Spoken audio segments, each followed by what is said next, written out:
As the Israel-Hamas conflict nears 6 months now, US President Joe Biden has warned Israel of policy changes if Prime Minister Benjamin Netanyahu failed to protect civilians and aid workers in Gaza. This move comes as Israel is facing international condemnation after its strike hit World Central Kitchen that resulted in the death of few aid workers. Biden relayed his message in a telephonic call with Israeli Prime Minister on Thursday. Meanwhile, Israel has concluded its investigation into the incident, dismissing 2 senior officers with stern warnings.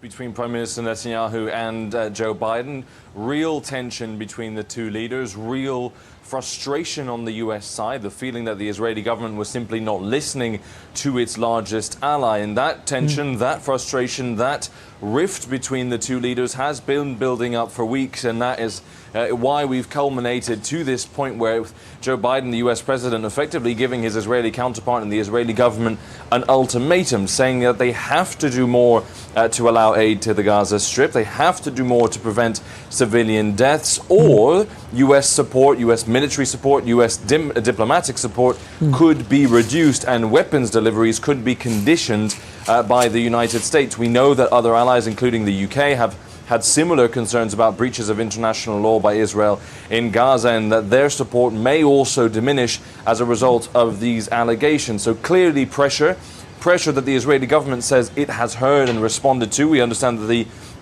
War Cabinet and the Israeli government have approved measures to allow more humanitarian aid to Gaza, including the reopening of the Erez checkpoint, which is a checkpoint at the northern end of the Gaza Strip. It's about an hour south of where I'm speaking to you from as well. And they will also allow humanitarian aid to flow in through the port of Ashdod, which is very close to the Gaza Strip and would facilitate aid going in. So clearly a lot of pressure and frustration from the US and a shift in position from the Israelis. So that was our correspondent Alex Cadier reporting from Tel Aviv. Now, whether it is due to the US warning or a mere coincidence, the Israeli government has approved a series of steps to increase the flow of humanitarian aid into Gaza. Israeli Prime Minister Benjamin Netanyahu's security cabinet has agreed to reopen the Erez crossing into northern Gaza and the temporary use of Ashdod port in southern Israel. In addition to this, the cabinet also agreed to increase Jordanian aid through the Kerem Shalom crossing point located in southern Gaza. The United States welcomed it, saying the success would be measured in results in improving the situation on the ground.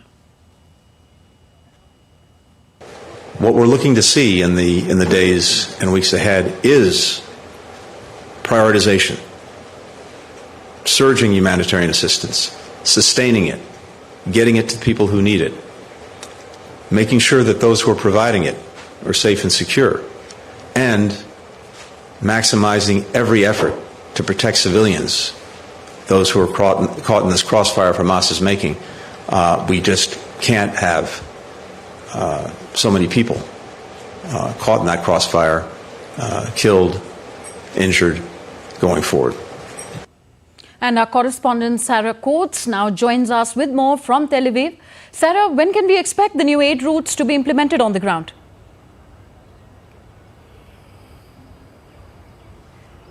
Hello there, Tanvi. We are hearing now from a number of IDF sources that the Kerem Shalom crossing will actually facilitate some 100 trucks coming from Jordan over the weekend, which would be the first time that this has happened on a weekend, being Shabbat is tomorrow, which is a fairly holy day for Jews. Now, it's really necessary, obviously, that this aid gets in, with groups saying that people in the Gaza Strip are on the brink of famine. In the north, there has been a report from Oxfam that people are surviving on as little as 245 calories per day. That's around the same as a can of beans. Now, we do have a new development for you, Tanvi, and that is that the IDF is dismissing 2 officers. They were involved in this strike Monday night on that World Central Kitchen convoy, which killed those 7 foreign aid workers.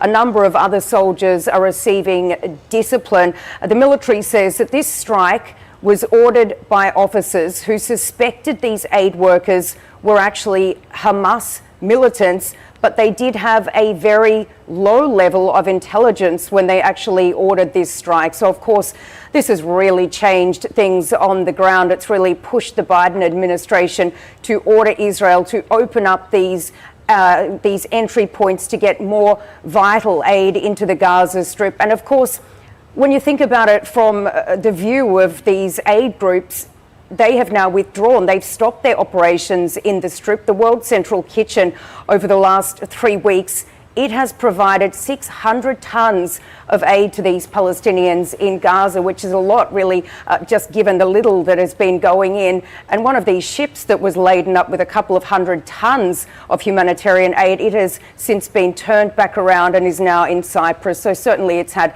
dire consequences on the ground. Tanvi. Worrying indeed. Thank you, Sarah. Sarah Coates joining us from Tel Aviv.